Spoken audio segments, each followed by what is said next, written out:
What is up, my peeps? Joshua Smith here with another GSD Mode Podcast interview. First off, thank you so much for tuning in, for checking out the show.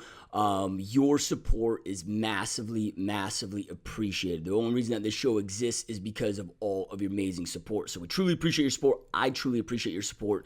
Make sure that you're sharing the show with as many people that you feel would benefit from the show. The goal is to always grow this show and go out there and have a big impact. Real quick though, before we jump into today's podcast, I want to plug our sponsors that make all of this possible. Our first sponsor is my personal 90-day mastery bootcamp. This is my real estate agent mentorship training program.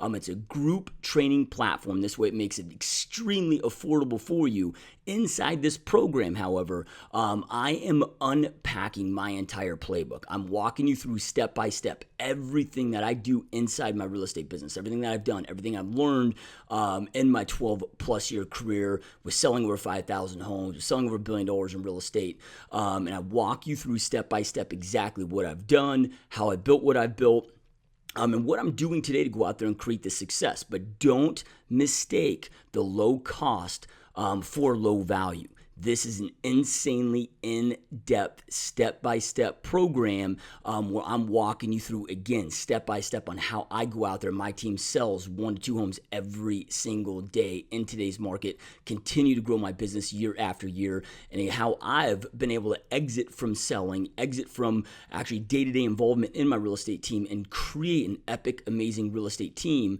that not only sustains but grows without my involvement. So whatever level that you're at, whether you're a brand new real estate agent, you're an individual high-producing agent that wants to expand and create a team, or if you already have an amazing team, or you're a broker owner that's looking to step up your internal training, looking to step up your systems, your processes, your tracking, make your business more predictable, this program is absolutely for anybody that's serious about leveling up inside their business. So check us out, www.90daymastery.com.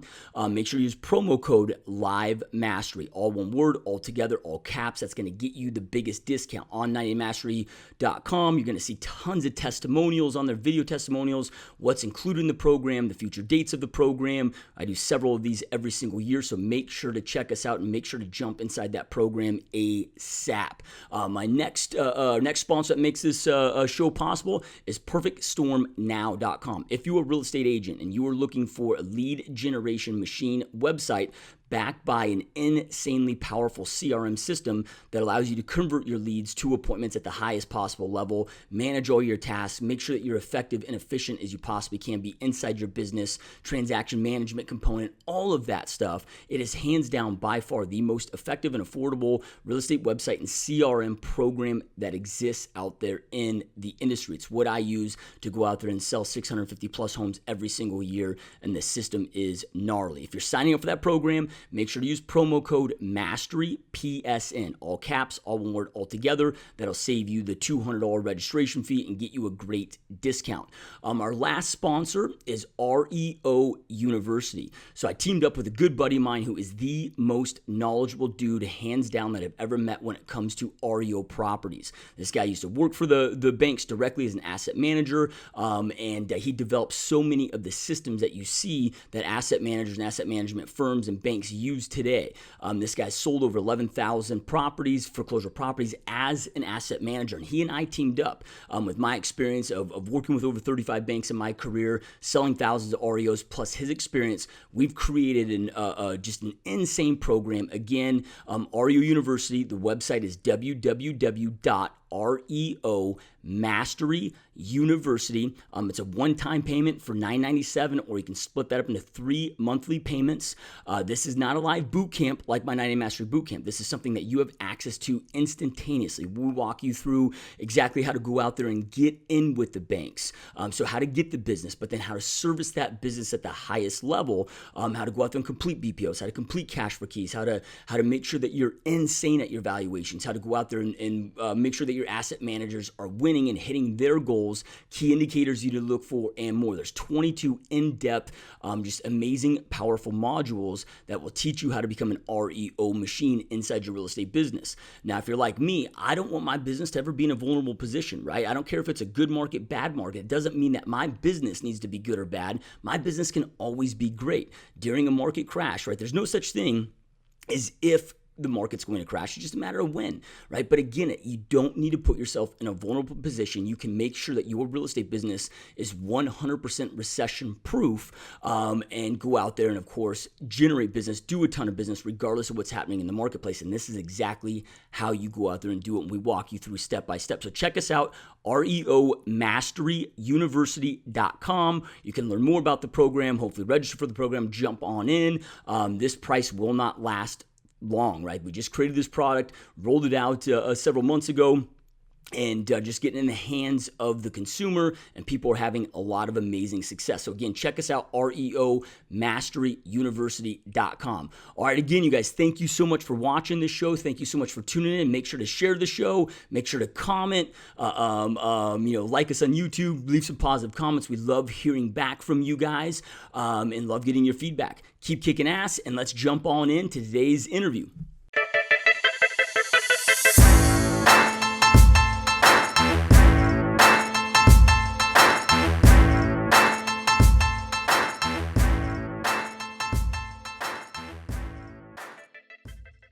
What is up, my peeps? Joshua Smithy with another GSD Mode Podcast, where every single week we interview top real estate agents and top entrepreneurs that are out there truly dominating their space. So people choosing to not live a life of mediocrity, but instead to go out there and create big, amazing, epic lives for themselves, for their families, as well as have a big impact in others' lives while they exist. So today, you guys, we got an extremely special guest on the show. I'm really excited to have on the show. So our guest today, you guys, is a best-selling author. Most of you that are watching, listening to this are realtors in the real estate industry, so you're going to be very, very familiar with these books. But the co-author of Millionaire Real Estate Agent, the co-author of The One Thing, which are both absolutely just brilliant, amazing books, millions of copies sold. Also, the VP, Vice President, and Executive Editor at Keller Williams International, amongst a lot of other entrepreneur ventures that he's involved in. So really stoked and excited to have Jay Papasan on the show, my friend. Hey, thanks for having me. Super excited to be here, dude. Yeah, no, I'm stoked, man. So before we get into what you guys are doing today, because you're doing so many things, right? I'm always intrigued in our guest journeys that really led them to this path in the first place. So like pre-Keller Williams, like what was the journey that led up to you, starting with and starting this journey with Keller Williams? I think if you'd asked me in high school that, whether I might end up in real estate, I would have told you there was never a chance. I didn't know this until after I worked for Keller Williams, but my grandfather started the first board in North Mississippi. So he was a realtor. I didn't know that. And my dad was a realtor for a while, but I didn't know that. I thought I was going to be working in some form of publishing enterprise and maybe on the path to being executive. But I do look at my life as two chapters, kind of before Gary and after Gary. He's been it's kind of cool having a boss, mentor, and partner that's a self-made billionaire. And he's one with a big heart. So he's been a huge part of my life. And leading up, I was 30-something when I joined Keller Williams in 2000. Leading up to that, I really tried to be a jack of all trades. I'm the kid who tried to memorize the deck in Trivial Pursuit. I really like to have broad knowledge, didn't want to go deep.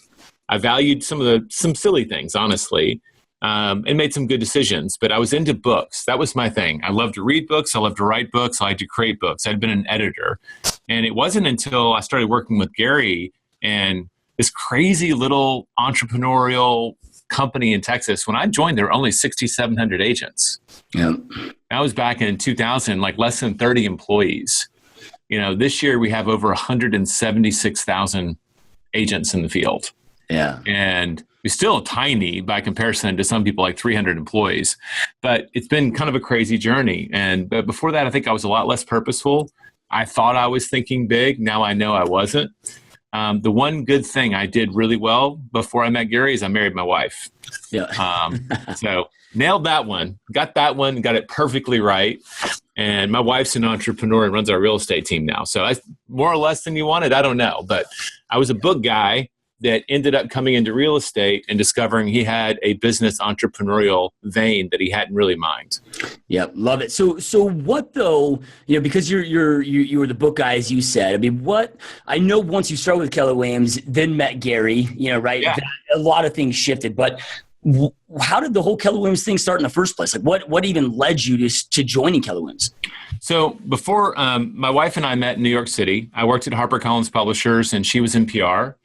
And when we got married, we both knew that this was a chance for us to transition. I wanted to leave New York. I was from the South. And I was like, I kind of want to get out of New York. And she's from Fargo. So anytime you say we want to move south, she's happy. Like, that's warmer. It's like she'll go warmer every time. So we put all of our stuff in storage. We quit our jobs. And right after we got married in New York, we went on a 5-month backpacking honeymoon. And I remember thinking, like, either this is going to be the start of a great marriage or it's going to be a really quick divorce. Yeah. Just riding, sleeping overnight in trains. Our first night of our honeymoon, we slept on a park bench, So we went and roughed it. We wanted to stretch it as far as we could go. And she convinced me that we should consider moving to Austin when we got back. So in late 99, I guess, or early 2000, we came and spent a weekend in Austin and loved it so much we moved here without jobs. And so I just left big publishing. There was no publishing in Austin other than a Scholastic publisher. So I became a freelance writer and editor. And I'm an introvert, complete, love to be alone. I get my energy being alone. I like to read books, watch movies. My favorite date night, we go sit in a theater and we don't talk, right? That's me. Get my energy from that sort of thing. So when you looked up, it was like September of that first year, or October or whatever. And she's like, dude, you need to go get a job. You're not meeting anybody, And I wasn't making much of a living either. I'd worked for some prestigious magazines that didn't pay well. Yeah. So, like, earn your keep and go meet some people. And so I credit my wife. She kicked me out of the house. And I applied for like 3 jobs. And what was really weird is, even back then, Gary was a strange character. I'm applying for a job. I mean, I've published at that point books that had sold like 5 million copies, right? So I have this great publishing resume that means absolutely nothing in Austin, Texas. So I'm applying for a newsletter 1 writing job. And I remember I sit down with this woman, Antoinette Perez, who's my first boss here, and she gave me not 1, but 2 separate behavioral tests. So like the DISC, which a lot of real estate people have taken, and another one, and I can't remember the name of it. It was like 3 initials, one of those things. And I'm like, I went home to my wife and I said, there's no way this is a real estate company. Like, who goes to this much trouble to hire a newsletter writer? And I had 5 separate interviews. I literally joked and kind of thought that maybe it was like a front for the CIA or something. So I got the long and short of it is, I was intrigued. It's a little tiny company that went through a crazy amount of trouble to hire even the lowest level positions. I was the lowest paid employee at KW when I joined, right? So bottom of the totem pole, still had 5 different interviews to get the job.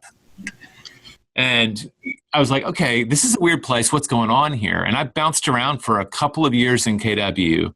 I helped launch our help desk. I worked in IT and research.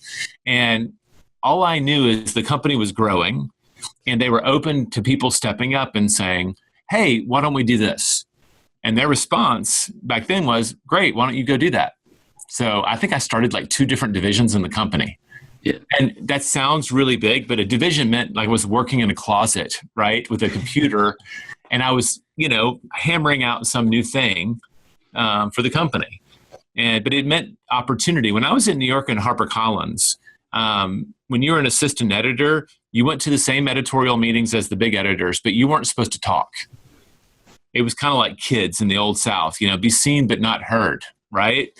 It was very hierarchical. So I found this very refreshing. If you had a good idea, you could run with it.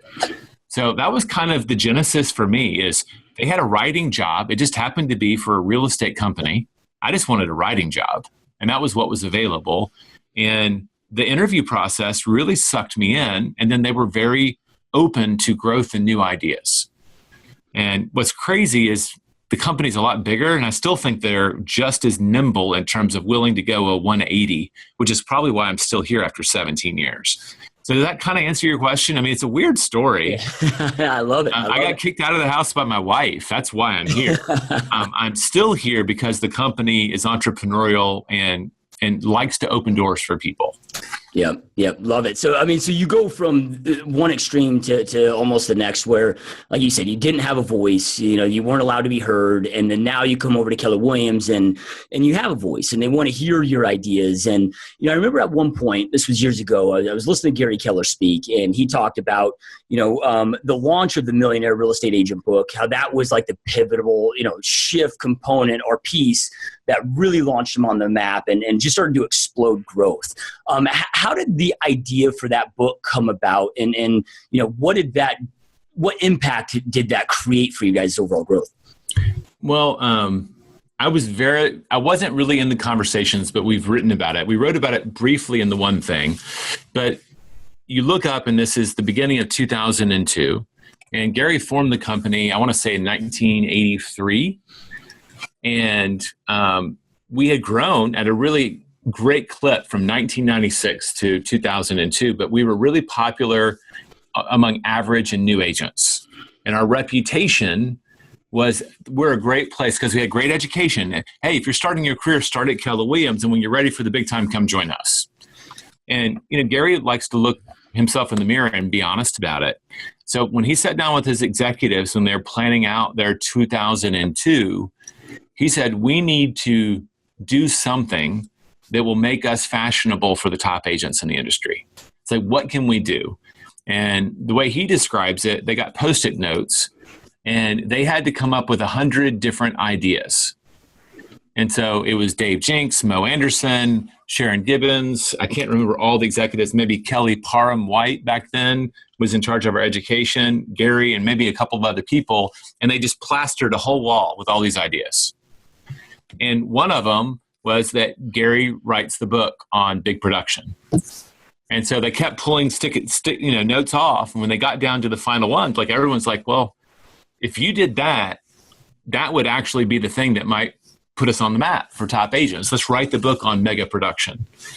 And so when I ran into him, I've told the story on a few podcasts, but I mean, I literally ran into him in the bathroom and I was aware it was like June of that year of 2002. And I said, Gary, I hear you're writing a book. I'd heard about it. I'd seen it on someone else's screen. They were working on a cover. And he goes, yeah, me and Dave Jinks are going to write a book. And I said, do you remember I used to work at HarperCollins? And I could tell he's like, no. Like he helped interview me, but he forgot where I came from. And I think he had just paid, a lot of money to go to like a 1-day coaching session with someone who was supposed to teach you how to write a book. And I remember when he showed me the materials, I was like, there's this was kind of a scam. But it was halfway through the year and they had ideas, but they hadn't written the book yet. And so he and I chatted in his office for like 15 minutes. He laid out a vision for writing a whole bunch of books. He put 5 books on his desk that they were using as models for the kind of book they wanted to write. And as luck would have it, 2 of them were books I'd done at HarperCollins. One of them was a book called Body for Life. It's a weightlifting book. And at the time I hated it, right? But it became this huge book and changed a lot of people's lives. And now I'm proud of it. It's like, you're a young kid. You have no idea how fortunate you are to be working on this, right? I didn't know when I was working on that. And the one I loved was a book by the soccer player Mia Hamm, Go for the Goal. And I'd worked on that. And those were 2 of the 5 books. Like he goes, here are our models. I'm like, well, I worked on those 2. And he gave me 30 days to present a business plan. And in that 30 days, he interviewed me for the job of being his co-author. And then we wrote The Millionaire Real Estate Agent in about 90 days with Dave Jinks. Yeah. So those guys had been masterminding and modeling. They had the ideas in their head. They just didn't know how to turn it into a book. And even though I'd never written a book, I knew how books were made because that's what I did at HarperCollins. So it was one of those wonderful things where everything comes together. But the big goal, right, the very beginning of the year was, how do we become legitimate to top agents in our industry? And that allowed us to have a calling card where we could introduce ourselves, say, hey, look, we're this great learning company. Right now, I mean, at that time, honestly, we had a lot of newer agents. We had a few top producers, but not a lot. But it allowed us to start that conversation. And our growth continued at a rapid rate, but now it was with better producers. We're more willing to join us after that. So it was I love that I got to be a part of that. I wasn't a real estate expert when I was helping them write it, but it helped make me one. Yeah. And you just don't read that many interviews. You don't work in that depth and help them teach it again and again until eventually it rubs off on you. Yep. No, I love it. And you know, those that haven't read the book, I mean, absolutely go out there and get the book. It really is, you know, when I'm interviewing so many top producers, right? It's just, you know, they quote it as their Bible, you know, right? When it comes to the real estate business. I mean, it just lays everything out step by step by step, which is just insane. We would do such a better job today writing that book. I mean, we wrote it so fast. It's actually really long. And I think the genius there, and I give all the credit to Gary, is he had the right idea at the right time. And our execution was incidental to the success of the book.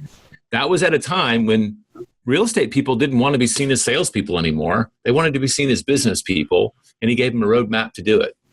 Yeah. And I read some of that book today, and I'm like, oh, gosh, I would have written that so much better today. But that book is sold over 1 million copies in an industry of 1 million people.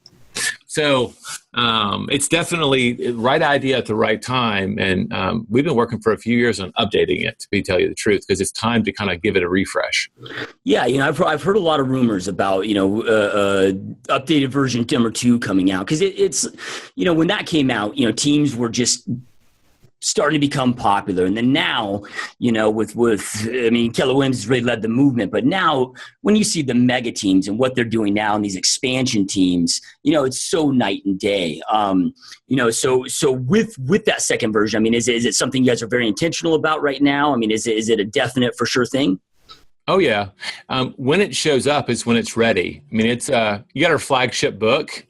It's still the number 1 selling book in its category. So we're going to be very careful about not messing it up, but we have a real opportunity to update it. When we wrote that book, we struggled to find people who were just earning $1 million in GCI.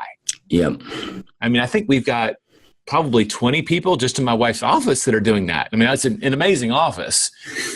But there's a lot of people who are doing that today. So there's a lot more people we can interview. I was actually texting, I don't know if you know Lance Loken of the Loken Group.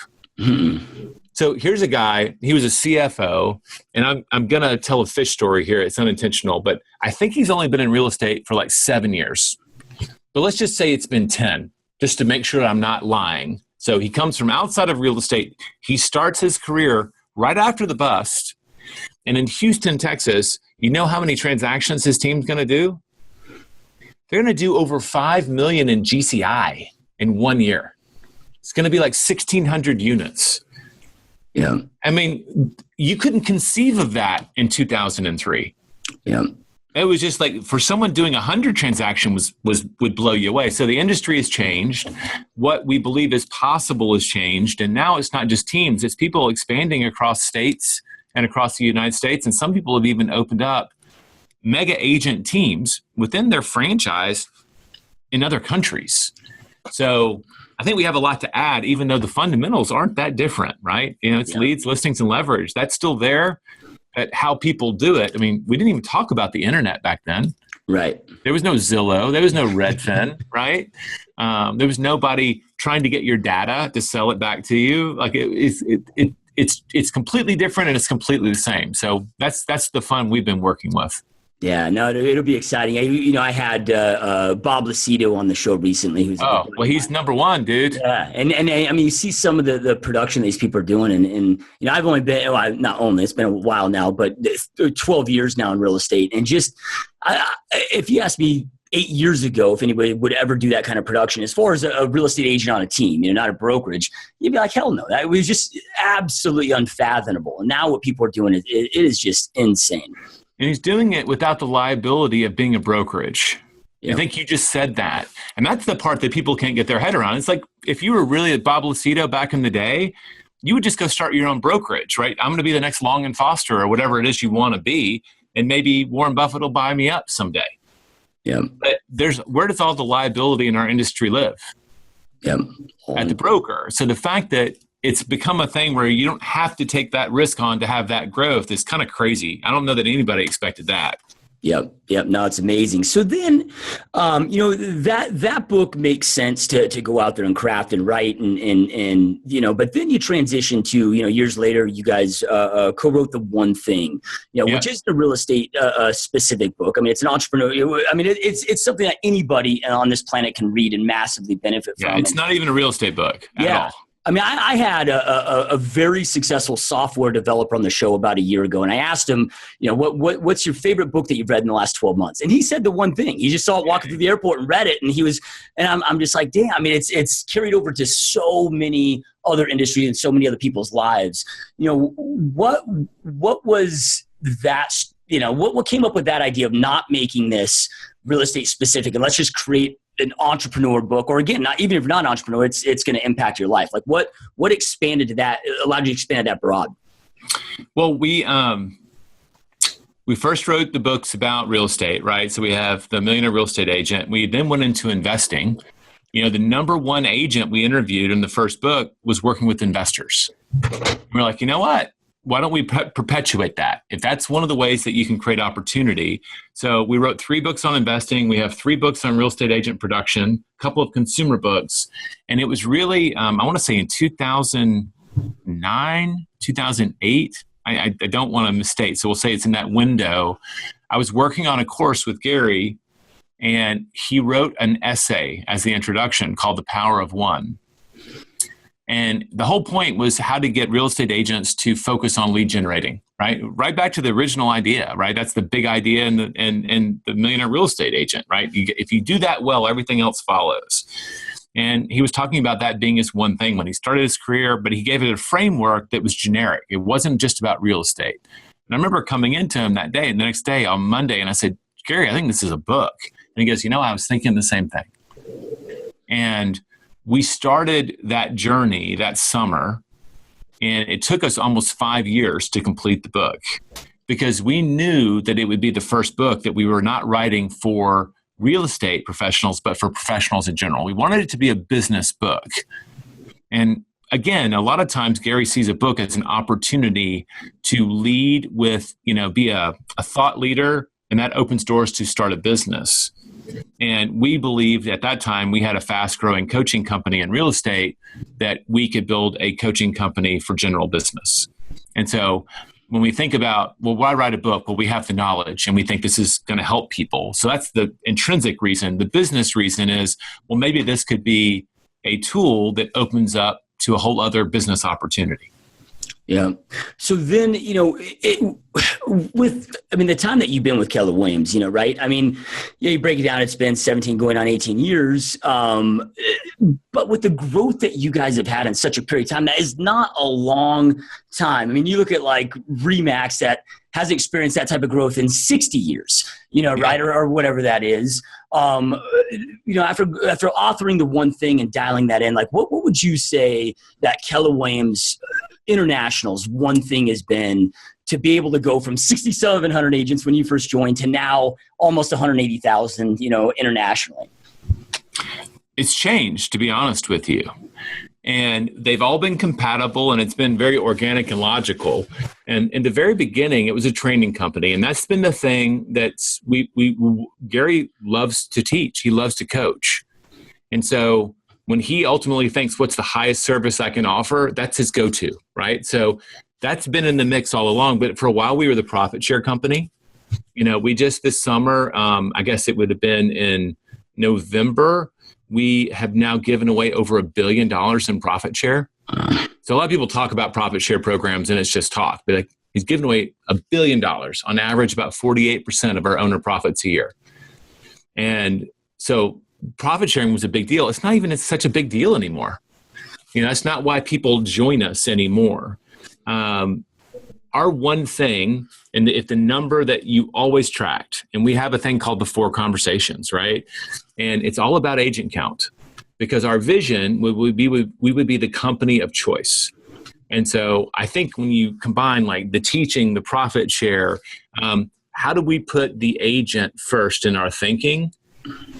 And most of our competitors, their customer is the franchisor. right? The franchisee. And we really think of it as the agent is our ultimate customer, and how do we serve them better? And we'll judge our success by how many choose to be in business with us. So the one number every year that I've been here, that's the first number that we talk about at every business meeting, is what's our agent count? Because the ultimate barometer of whether we're doing a good job with training, profit share, today it's technology, right?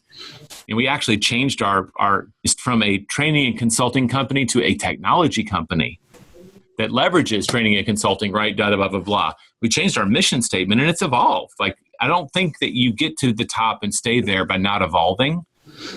And so we're not neglecting some of those core strengths, but we are evolving. But the ultimate measure for us is always how many people have chosen that they want to have their career with us. That'll tell us how well we're doing. And whether that's right or wrong, it's worked. Yeah. Well, I mean, it makes sense, right? I mean, that's that true key indicator. If there's obviously a reason they're flocking to the organization, right? So, well, that's the question we have to ask. How do we attract them, and how do we keep them? Yeah.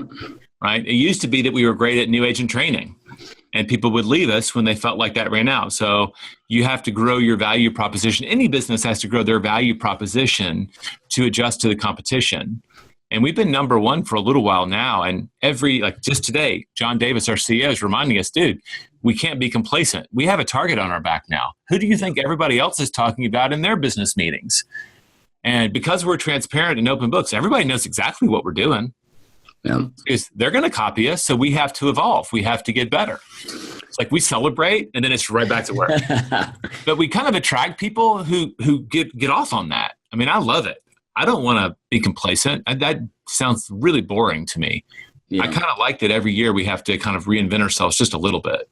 Yeah, it's like Einstein said, a man's intelligence isn't defined by his IQ, but he or she's ability to change and adapt, right? And whoa, that's a great quote. I haven't heard that one. I love that one. Yeah, and you guys have just, like you just said, you're doing such a brilliant job at pulling out that blank piece of paper and reinventing yourself. So, you're not being complacent and stagnant. And, as we see, you have these juggernaut companies that have existed for so many years, and now you're just seeing that decline because they haven't adapted. Yeah. We don't want to be Blockbuster. Yep.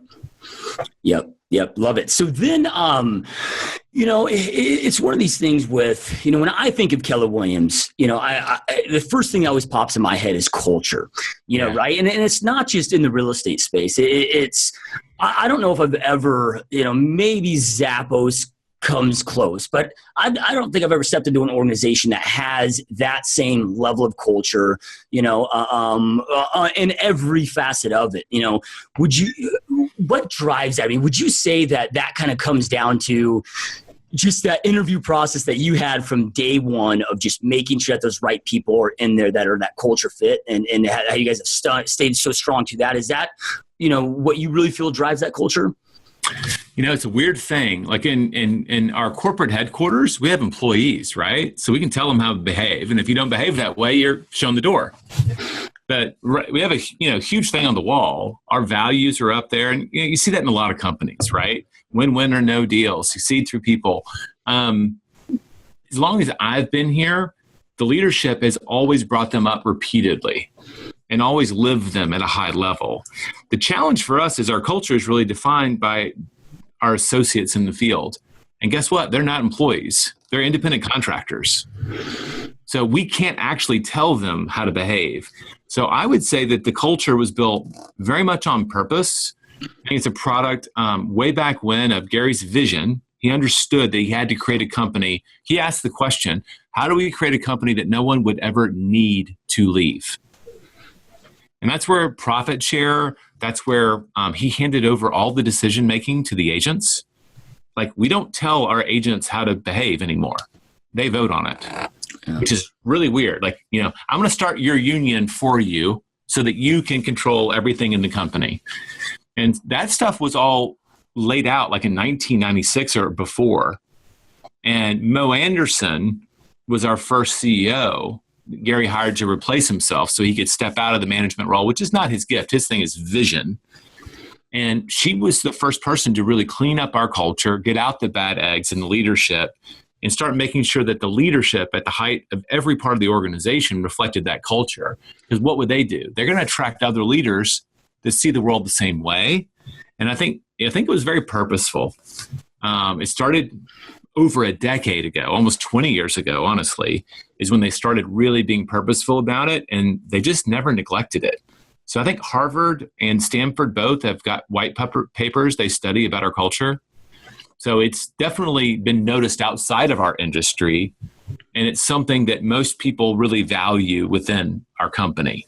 It's something they do comment on. You know, it feels like family here, but it's not family for family's sake. We're also family that produces and gets things done. Yeah. It's definitely Gary calls it a productivity specific environment. Yeah. You know, you want to be in an environment where you can be really productive. It's not political. The people who have the vote are the ones who are the most productive. So we've kind of tilted everything. If you're in culture and you're productive, you have a big voice in our organization. So people who want a voice, what do? They get in culture and they get productive. Yeah. And it's one of those things where, you know, at the end of the day, I mean, anybody could rip off your split plans, your profit share, you know, right? But what you can't do our culture is that culture and that energy that people that brings to it. I mean, it's something that it can be unmatched, you know, right? Well, I mean, at a certain level, like I think about, there's Gary himself, Mo Anderson, Mary Tennant, you know, Mark Willis for a number of years, now John Davis. We've had a number of like Mike Brody, the McKissicks. We have some like industry icons that have chosen to just cast their lot with KW. And it's kind of like, how do you build the kind of culture that LeBron James brings to a team? You got to have LeBron James, man. Like at a certain level, I think we brought some really amazing people in who were able to be key architects of that culture. So again, I think it's all there for someone to copy. It is more challenging than most people believe to implement it. And I think the real true thing is you can't have a company culture that's not reflective of your own character. And all of those leaders that I talked about, like they live their lives the way we talk about our culture as best they possibly can. So it's nothing phony about it. And I've worked with a lot of entrepreneurs. A lot of them say, this is what I want our mission to be. Ultimately, their company is going to reflect a lot of their character and the character of the leaders they bring around them, whatever the writing says on the wall. So I think it's a little bit more challenging than people think. Yeah. Yeah, I agree. I mean, it's got to be congruent and yeah, absolutely. So congruency is the thing I was searching for. You just said it very succinctly. Thank you. So then, you know, I can't even fathom the growth that you guys have had. I mean, it's just so insane to even put your mind around, you know, and a lot of people don't know this until you experience it, but growth pains can be worse than slow pains at times, you know, right? And with your experience there, I mean, what have been some of these growth pains that have that you guys have had to overcome that, you know, were just extremely, you know, painful times? Growth makes everything better. Okay, I'll just say that. I mean, it was funny. One of our staff members says, well, we were talking about how much we're going to invest in tech this year, which is a huge number that impacts our profit share and everything else. And just one of our people who works in our film department said, but this is why growth is so important. If we don't grow, we can't do this and like all the things. So the problems that come with growth are so much more palatable than the problems that come when you're not growing. So just first and foremost, when you're growing, you tend to have money to help fix them. Yeah. When you're growing, you tend to be able to attract the level of talent that can help you fix them. So they're all easier when you're growing. But yes, I can't remember who said it. There was like a Japanese manufacturing guru. It's called the law of 3 and 10. Like when you go from one person to 3, you break. When you go from 3 to 10, you break. When you go from 10 to 30, you break. When you go from 30 to 100, like there's a very predictable kind of pattern to how systems break down as you grow. And I can guarantee you we've blown through 1 million of those. But when you're growing, you tend to be attracting people that are on that trajectory and they're kind of capable of rising up. So the most painful problems that we've had have all been around when the company has grown faster than an individual could grow with us. And I can tell you some of those have been super painful to watch when you know that this person is their heart's in it And the job has just grown beyond their capabilities. And knowing Gary and Mary and Mo and all the people that have led, they almost always find a home for people, but that's usually tough. I mean, our first employee was our first CFO. And then eventually she stepped aside to run a new division because we had to hire a CFO that was used to running billions of dollars through their bank accounts, not thousands. And it's one thing to be the CFO of a brokerage. It's another thing, it's like, so some things scale. And when they scale beyond the people that you really love and value, it can be really tough. Because how do we continue to win with them, but then bring in someone that can win with the organization? And Gary always is preaching, for one thing, don't act like the market you're in, act like the market you're going into. Don't behave like the person you need to be this year. Behave like the person you want to be in 5 years to hit your goals. And then, this is this theme, right? And then when you're hiring something, you always hire above the position. Because if you presume that you're going to continue growing, you need to hire people that are capable of growing with you. And that's just a hard thing to do. So I think the hardest ones around people, when we scale to a place that people weren't able or willing to go, that creates a moment where this is not a bad employee. They've actually been loyal and amazing, but the job has changed, right? The cheese has been moved. Now what do we do that's fair to them and fair to the organization? Yeah, love it. With real estate agent count, if we look on a national level here, it just doesn't, it just seems like the number's been, like 1.2 million NAR realtors year after year after year. I mean, you get to a point, because you guys, I mean, I read recently in Realtor Magazine that you guys have 159,000 agents just in the U.S., right? Again, if you ask right.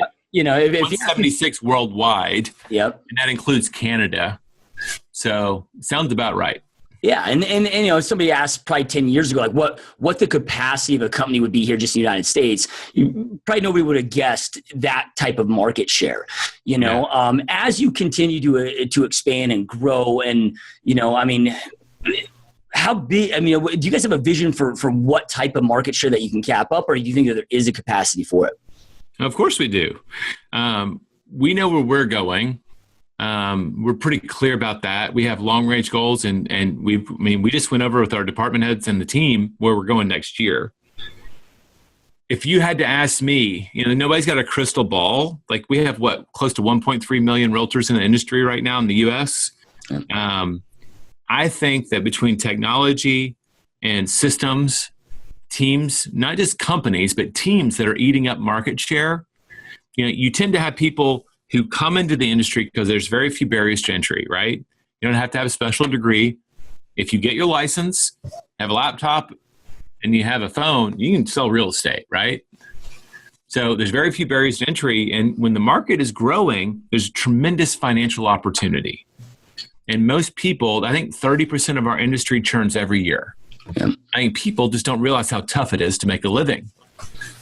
And so I would predict, and this is just Jay Papasan, not Keller Williams officially, but I bet in 10 years we'll have half as many realtors.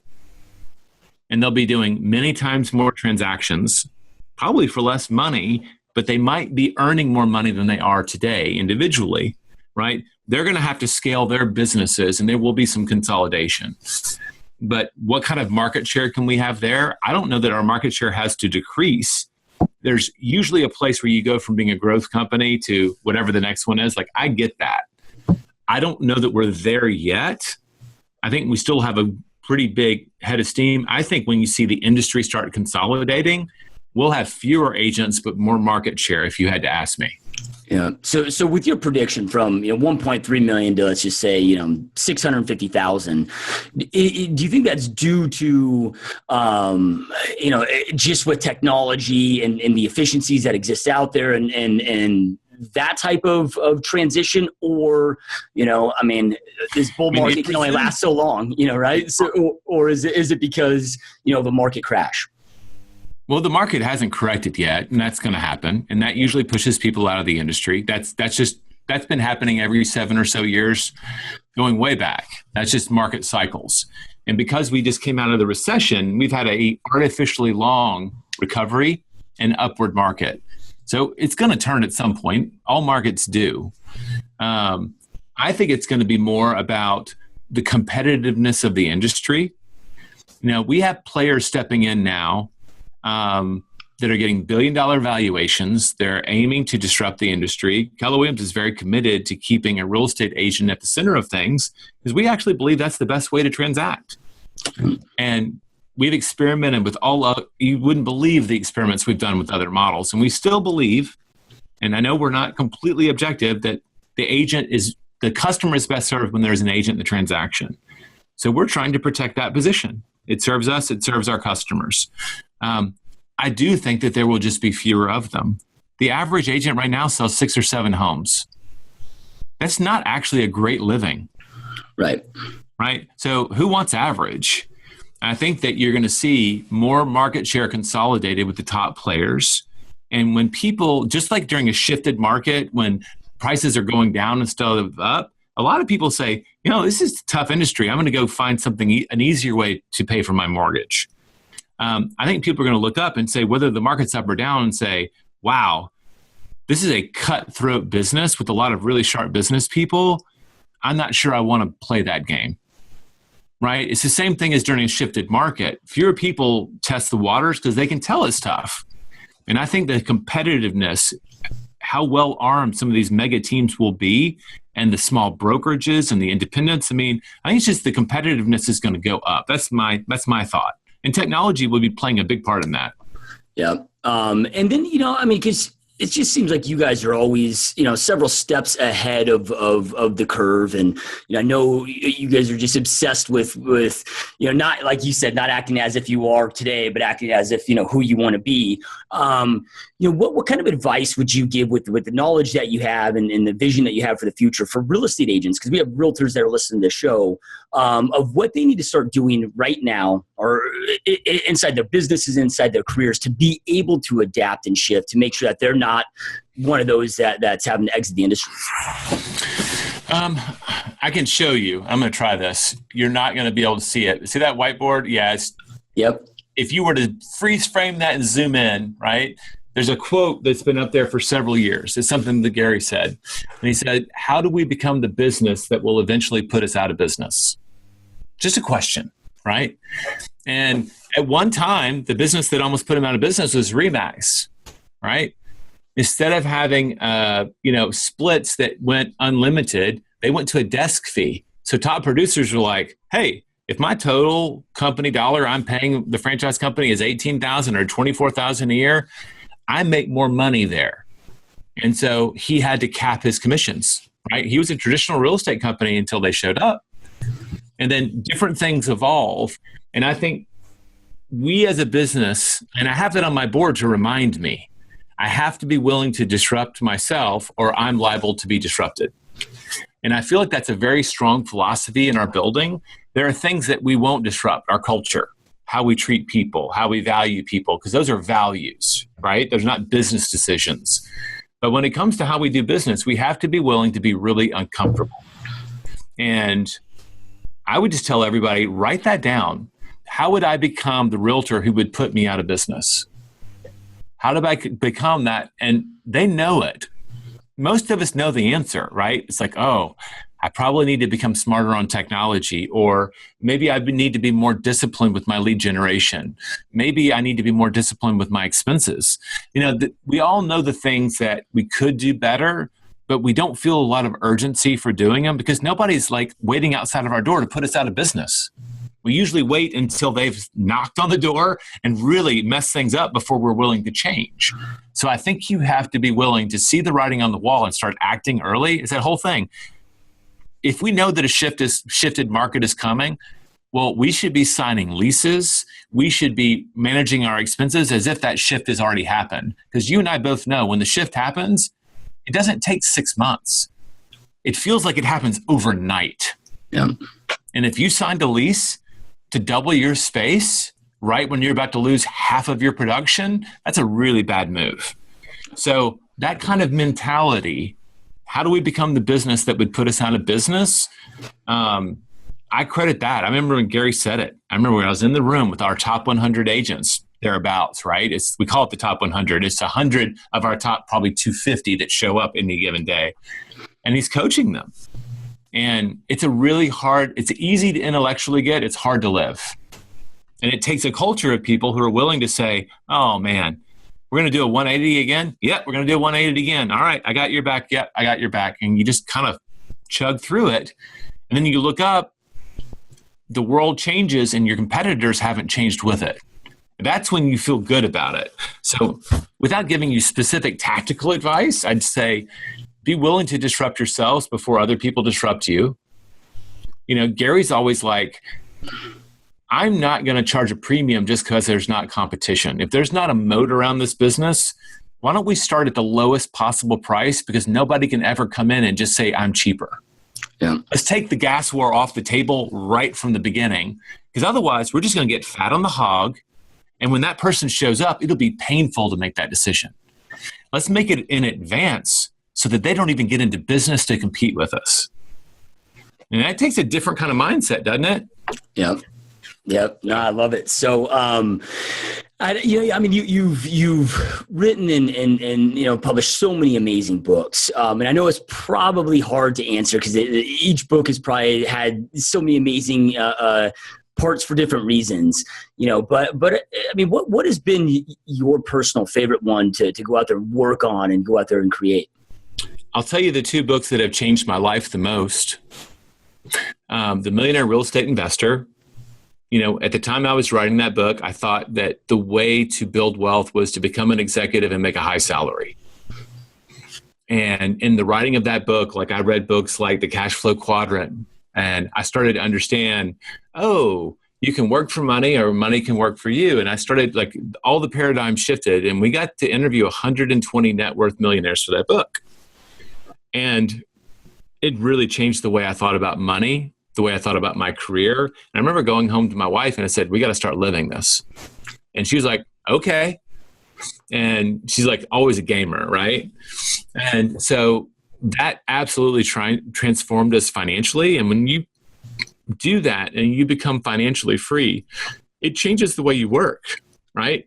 You're able to take risks that you wouldn't have taken before. You're able to assert control over things that you might not have had control because you're actually free. So that's been huge. And then the one thing, the 5 years that we spent researching it, and now it's been out for 4 years, my wife and I and our family have been adopting it as best we can. Like everybody else, we're human. We fail all the time. But our life is a lot better for it because it's forced us to say no to all the stuff that we thought we wanted, but it is really about other people's happiness, and really say yes to the handful of things that matter most to us. So we've gotten a lot more clarity. I feel like we're more in control of our days and our weeks. And because we're aware of why those two things are so important, we've even built a community around us that thinks the same way. So, when I say, no, I've got time blocked for writing, the people I work with respect that answer. They don't resent me for not being available to them on a moment, because we know that we have a culture that, hey, we time block around here. If this is your one thing, then, unless your kids are sick or your mom's in the hospital, you're going to go do that thing. Yeah. So those are the two. If I had to tell you one, it would be the one thing. Yeah. Because it's, in 14 years, it took us to sell 1 million copies for the Millionaire Real Estate Agent. And that's as a writer, while you write the book, you want to help people. In less than 4 years, we're over 1 million copies of the one thing, 30 translations. So, it's here's this thing that's not just impacting us on a personal level, but you're actually leaving a mark. We have an opportunity to help a lot of people and help them, whatever's important to them, they can do it better if they just follow a few simple rules. Yeah. So I'm so passionate about this book. I can't even tell you. Yeah.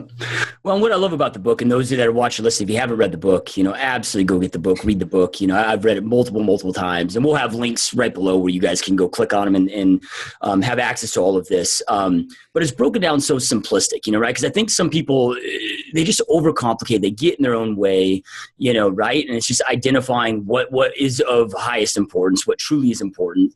Like you just said, know what to say yes to, know what to say no to, and just create that simplicity to it that just allows it to be so effective. And people just tend to overcomplicate so many things. Yeah. And it was simple by design. It's funny, like you look in, we have like 2,300 reviews on Amazon, and like 80% of them are 5 stars. So I'm like, woo. And then there's all the 1-star reviews, which as an author, you hate to read. But it's almost hilarious how the 1-star reviews are saying the same thing as the 5-star reviews. Yeah. Some people love the simplicity of it.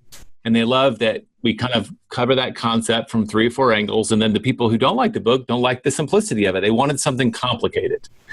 They wanted something. I actually believe that simple is the most sophisticated thing you can do. It's actually much harder to do simple than complicated. And Gary said this for years. And until I tried to live my life at a high level and really accomplish a lot, I didn't realize it. People can do complicated for a little while. They can't live in complicated for very long. You break down. You just can't do complicated systems. So if you're actually going to do the work, it needs to be a simple system that you're following. It just doesn't work any other way. And so I'll own that. Even with the 1-star reviews, I'll own the simplicity of it. But I don't think that makes it simplistic. That's a whole different conversation. Yeah. I think I know it's based on 4.5 years of intense research, not just by one person or two. We had 4 people on the team, full-time, reading white papers that would make you go blind. It was some of that stuff on multitasking. It's like, if I have to read another equation, I'm going to shoot myself. But you do it long enough, you say, okay, now I kind of understand it. Now, how would I say this simply? Yeah. So none of the ideas, I think, are extraordinarily new. I think what made this book successful is that it gave people a simple way to understand it and implement it. It's fundamentally kind of practical. Yeah. So I like that part about it.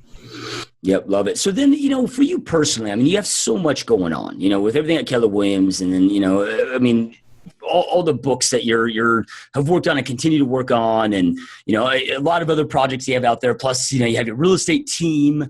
All these things. Like how do you manage how do you get it all in with still, because I can tell that you're a guy that takes care of your health and takes care of your family and all these other things. Like, what does that look like? Do you have a daily practice that you do to be very intentional, to, just like they talk about in the book, not dropping one of those, important, that glass ball, if you will? Well, success is sequential, right? So we've been working on this, my family, my wife and I, for like 9 years. So I can be very proud of where we are, even though I know it's a work in progress, but I know we didn't start there. When I started the journey, I weighed 245 pounds. My body fat was like 30%. And, now I'm down to 210, and it's a very different equation, right? But that was a journey, right? I'm no machine, and I honestly don't love working out, but you develop a habit of doing it. So one of the key things in the book is, if this is an area like health that's important to you, what's the one thing you can do, right? And you try to make that one thing a habit. And so one of the first things that we did was we focused on our health. We started with portion control. I started literally eating on smaller plates, because the college athlete, they could just eat, 6 pounds of brisket and not get fat and chase it with beer, right? My metabolism that changed, that just changed. And it surprised me. Then I had back surgery, and that shut me down. And I'm lucky to be really tall, so people didn't know I was really fat. Yeah. So we started by changing our diet just a little bit at a time. I remember I had a trainer back then that I could only afford to work out with her once a month, and that was on a barter system. I had to help her with her marketing. And she goes, Jay, no matter how many calories you burn in the gym, you can't burn enough calories to take care of like a cupcake. Like, you might eat one cupcake and you couldn't burn that off in the gym. The calories don't work out that way. And she encouraged me to start wearing a pedometer. So how can you be more active when you're not in the gym? Stand up when you're working, all that stuff. And so long before Fitbits happened, I was trying to get 10,000 steps a day and make that a habit. And then I guess it was 7 years ago, I'd had my successful back surgery. I could start working out again. My wife and I started working out 3 times a week. And we had small kids. We wanted to do it together. We didn't want to pay a babysitter or leave them in the gym. So we had a trainer show up at our house at 5 a.m., Monday, Wednesday, and Friday. And we knew the kids were asleep. We'd have a baby monitor in the garage while we worked out, right? Doing burpees at 5 a.m. sucked. But, now we can do it at 5:30. Our kids are older. We're not, but we've kept that habit, and it's become a keystone habit. So I think for us, it's identifying the thing that unlocks everything else for us. And sometimes it was experimentation, but sometimes you can just ask people. I knew friends and they said, hey, when I worked with a trainer, not only did they help me get in shape, because I don't really know anything, even though I did a great book on it, I didn't really understand weightlifting or any of that stuff. And I don't really like to read about it. So I want someone to show up and tell me what to do. Well, guess what they also asked me about? How are you eating? Are you drinking enough water? How's your sleep? Because that's what they do. So for us, that's the way it worked. And then we found those in other areas of our life. And we just taught a 2-day class for the first time for now, I want to say more than 10 years. This predates the one thing because we're both entrepreneurs. We've been doing a goal setting retreat. So the other thing when you say, because you have to include my wife, she's in her 7th year of real estate and she'll sell over 70 million in real estate this year. She's going to do 10 million this month. I'm super proud of her, right? She's going to be my sugar mama. I get to retire and write really bad books because she's going to be the one, right? But so we're both striving. We're both got a lot going on. And what we were fighting over with 2 small kids is we just weren't communicating, right? The typical situation is you have one entrepreneur and the other person has to be the helper. And the helper, is spent their whole day pulling out their hair, dealing with the lawn or the kids or whatever. And the entrepreneur comes home and says, honey, guess what? I've got a new idea. And instead of being excited, how do you think the helper feels? They're like, oh, crap. What's going to happen now? And so we both at different times had to wear the helper hat. And we were also showing up as the entrepreneur saying, guess what, honey? Guess what we're about to do? And it just created havoc. So we would go get out of our environment and spend at least one day, now sometimes 2, saying, where do we want to be in 5 years? And this is stuff now the language is coming from the book. And based on that, what do we want to accomplish next year? And we've got a process for doing it. Like, where do we want to be with our kids, our family, our finances, our health? And we just get real clear and we write it all down. And then once a month, we just sit down and say, how are we doing? And that prevents all of those guess what, honeys. Do they still show up? Yes, but it's not every day. And I think that most of the challenges we had as a couple, which led to challenges as business people, right? When you're struggling at home, you bring it to work.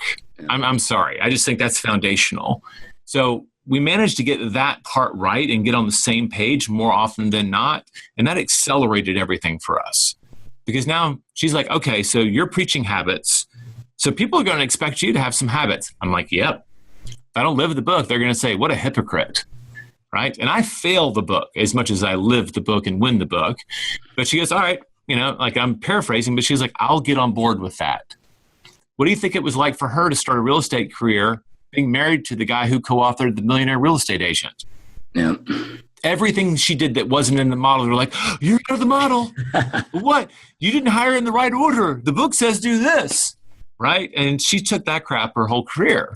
So she was willing to go with it, and we communicated. And I think I just think getting really clear comes back to the one thing, getting really clear, but in this case, together about where we wanted to go and what that meant for the near future, which is all the one thing, right? Goal setting to the now. Where do I want to be someday? What does that mean for my 5 years? Where would I have to be in a year to be on track for my 5 years? Blah, blah, blah, blah. All the way down to this week and today. We're having that conversation together. And I would say you have that conversation with your spouse and your partners. Are we aligned? And when you're aligned, everything happens faster. It just happens faster. There's less drama. When you fall down, there's someone there to help you up and they know where you're going. But you have to slow down to speed up. And so, like, it's funny, next week on the 21st, today's the 14th of the month, we have a whole day. We're going to go to the public library, hole up for a whole day with our spreadsheets and make sure that we've got our plan right for next year. Because we know if we start the year and we don't have our plan, what are we doing? Yep. No, so that's been the essential piece for us. Yep. No, amazing stuff. So then, I know we're going long on time, so just a few last questions for you. So, Sure, knowing everything that you know now and going through this just amazing, insane journey that you've been on for the last 17 years, if Jay today could go back to Jay 17 years ago and give yourself two pieces of advice that you feel would have just fast forward all this trajectory of success, again, knowing everything that you know now, what would those two pieces of advice look like? Invest more time in mastering your people skills. No one succeeds alone. Gary says it all the time. It's a mantra. It's going to be one of our next books. And I'm an introvert. And so for me, so much about building a business is about hiring the right people, knowing how to hold them accountable, helping them grow. In a sales business, it's the same way. How do I win with my clients? And I think that I hid behind the label of introvert for way too long. So I would definitely tell myself to step out of my comfort zone a lot earlier than I was willing to do. I'm much more purposeful about it today. And as a result, I'm also a lot more comfortable with it. And I'm able to do a lot of things I didn't think were possible. In general, I would be stop trying to come up with the perfect plan, just go fail. Yeah. Because my instincts also are plan, measure twice, cut once. That's a great saying. But a lot of entrepreneurship is failing and learning from it. It doesn't mean you need to be rash. Don't get me wrong. This is not about just going with your gut. But I definitely have a tendency to overplan. That's the other downside of being an introvert. We love to analyze things. So there's two things that I'm naturally given to do, which is do it alone and to do it with way more analysis than was required. And I think I would go back and just give myself a pass. Say, it's okay. You're going to make some mistakes, but you'll move faster and you'll be really uncomfortable, but you'll be a lot happier that you did. So that would be the advice I gave myself. It's very specific to me. I wish it was some wonderful words of wisdom for everyone, but I think everybody kind of knows what those conversations would be with themselves. That's kind of the point of asking that question, right? Yep. Love it. So then, I get reached out by so many introverts that are in real estate it almost seems like they feel like it's a limited belief in their mind of that's going to prohibit their success, but of the most successful self-made entrepreneurs I know, the vast majority are introverts, right? So for you personally, when it comes to, mastering those people skills and getting out of there and getting comfortable, because the introverted is really how you gain your energy systems. You still have to have that solitude time. How have you found that balance? Is it, because being around too many people all day long without that solitude time, will break you down. I mean, do you have specific solitude time that you have during the day to regain that energy? How intentional are you of that so then that you can do both successfully? Yeah, we call it counterbalancing in the book. I try to have writing time every day, and that's usually alone time. I try to read every day. That's alone time. I try to regularly get out in the woods and go fishing or hunting. That's alone time. Even if you're with other people, it's hunting. Don't talk, right? Yeah. Be quiet in the boat, right? The nature of the activity. And my wife respects that. This is her season. So I tend to have to go out to a lot of holiday parties this time of year. And she also knows that I get to go to the ranch by myself for a couple of days because she knows I need it. And if I'm too social, if I go to too many conferences, then I need to go be alone. And we just manage that. Balance is a verb, not a noun, right? You're balancing all the time. So I'm just aware of it. And the truth is I'm not going to network naturally. I'm going to avoid it. So I worked with my coach and came up with a plan. How can I be a lot more purposeful and do things on my terms that will have an impact for all of our businesses? And so I've been implementing a lot of those, and a newsletter. I have a standing meeting with a stranger every week. And, I do certain activities and they're just programmed. I know if it's a Wednesday morning, I'm meeting a stranger, and that stranger was referred to me from someone I think is really talented because that new person is really talented. And if I can add 52 people to my database that are amazing every year, those people know great people. It accelerates at a massive rate. So I know extroverts are like, oh, wow, your big challenge is meeting one person a week. Yeah, that's a challenge for me.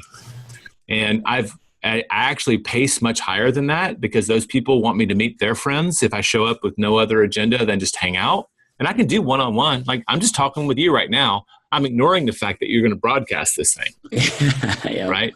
But if I'm just talking to you, I'm cool. Introverts don't hate people. Like you said, they just don't get their energy from them. Yeah. So I just had to be more purposeful about if I'm going to succeed in business, then there are things I can't avoid. I have to network with talent if I want to hire talent and attract talent to my team.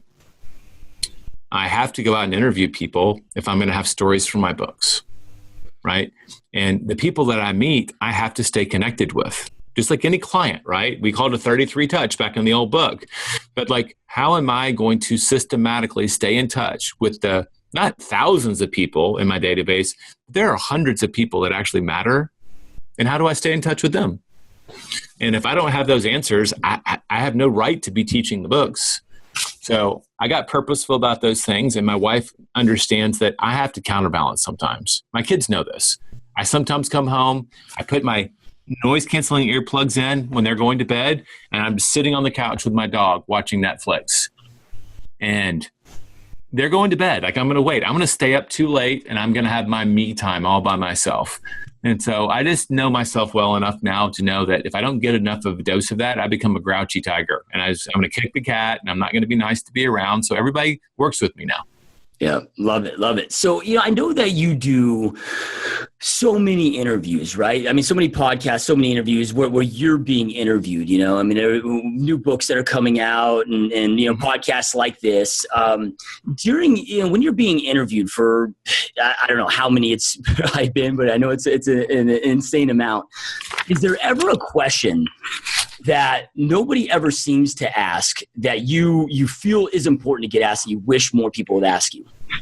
So here's my introvert. I'm looking at my goal sheet. Set a goal of doing 50 interviews this year. You're number 44.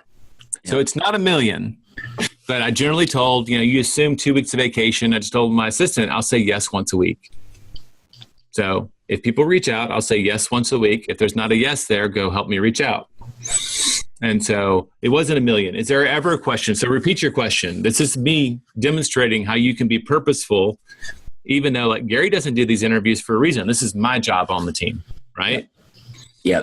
No, but during those interviews, right, with all that you do and have done, do you ever feel or wish that there's a question that people would ask you as they're interviewing you that you feel is really important that people should know about, and just never seems to get asked? Oh, that's a lovely question. I'm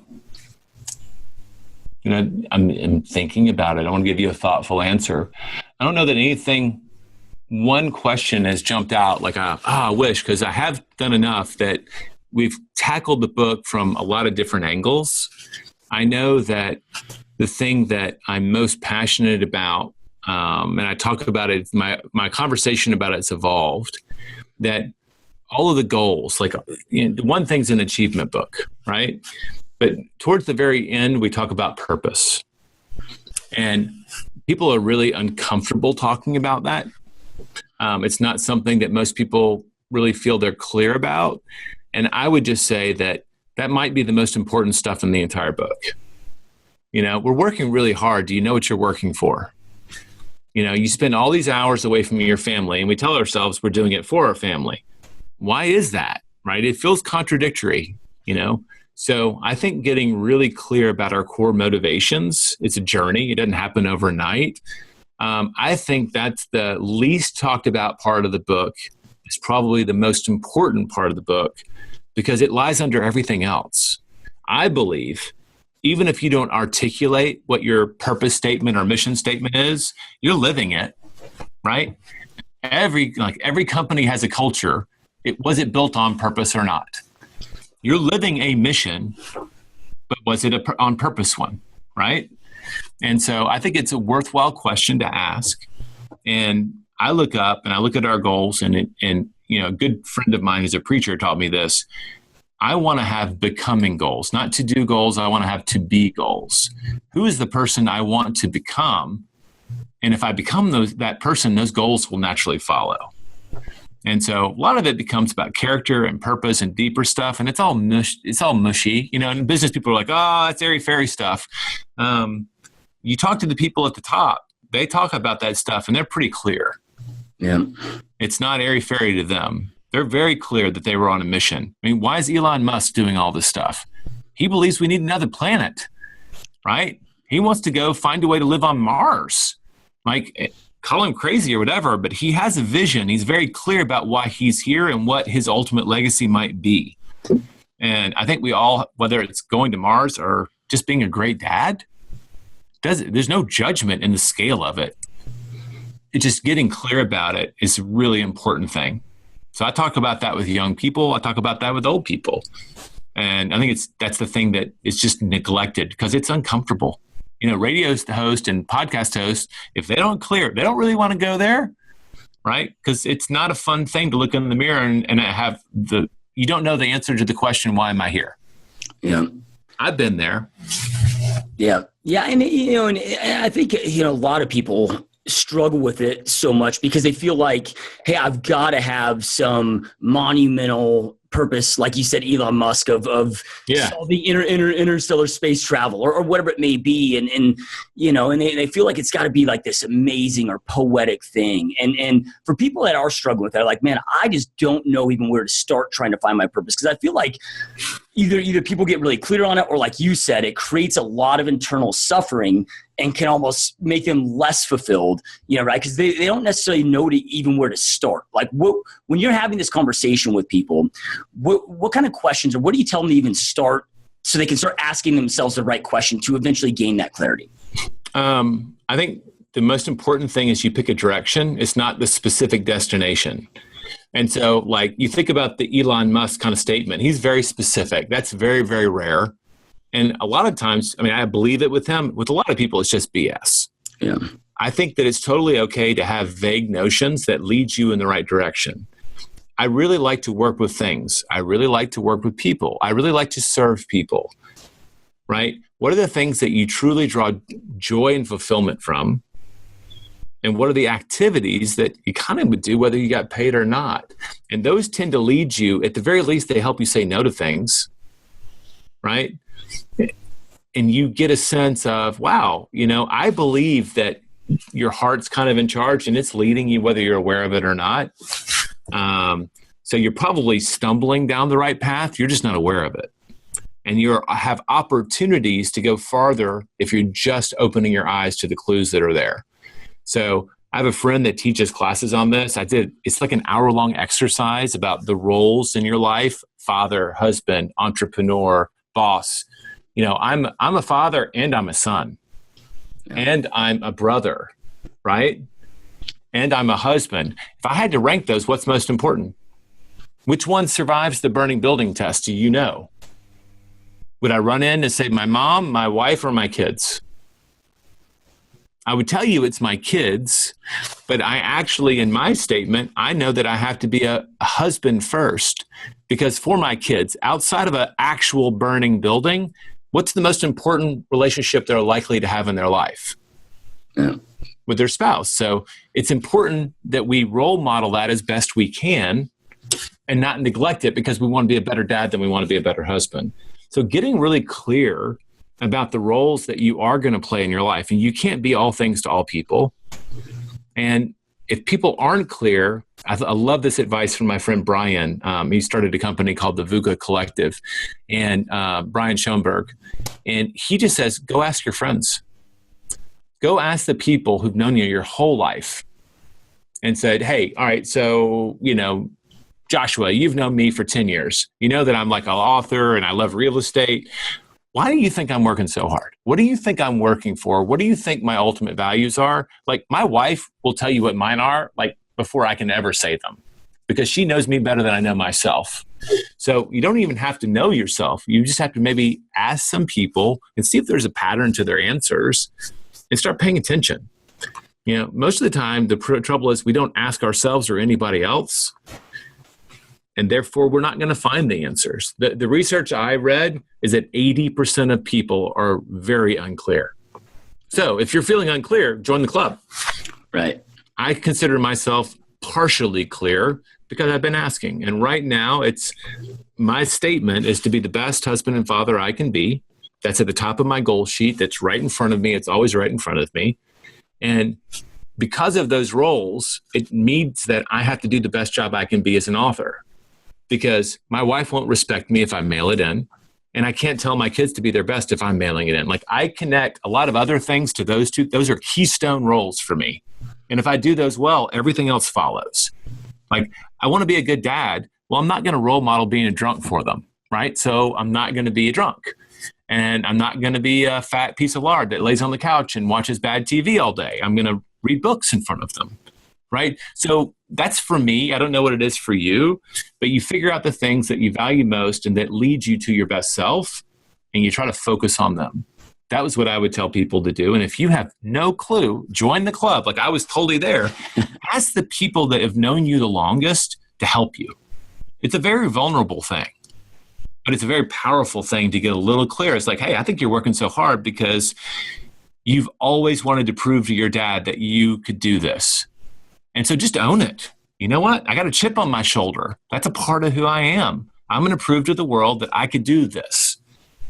But you got to own it, right? And now it's out there, and you're aware of it. And, there's that blind spot, right? They talk about where everybody knows about it but us.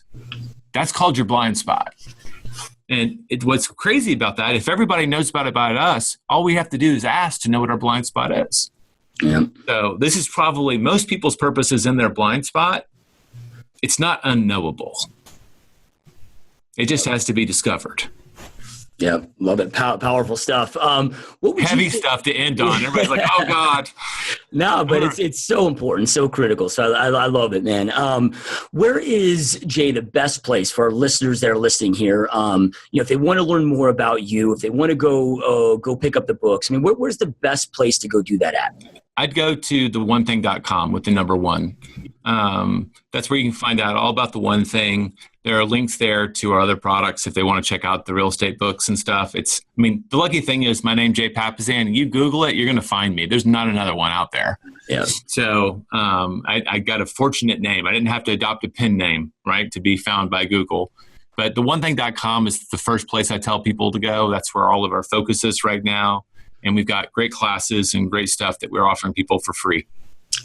Awesome stuff. And those, again, watching and listening, we'll have a link right below with that. So make it super, super, super easy on you. So I know we end every podcast with this, but information without implementation truly is just the start of delusion. Information is no longer power. It's taking that information, taking massive action on it. That, again, creates the power inside your life for you to go out there and create the life you know you want and deserve. And Jay shared so many amazing pieces of advice with you guys. They take something that you learn, go out there, take massive action on it, and again, create the life that you know you want and deserve. And Jay, this has been such an honor. I know how busy you are, and I truly, truly appreciate you taking time in your day to be here.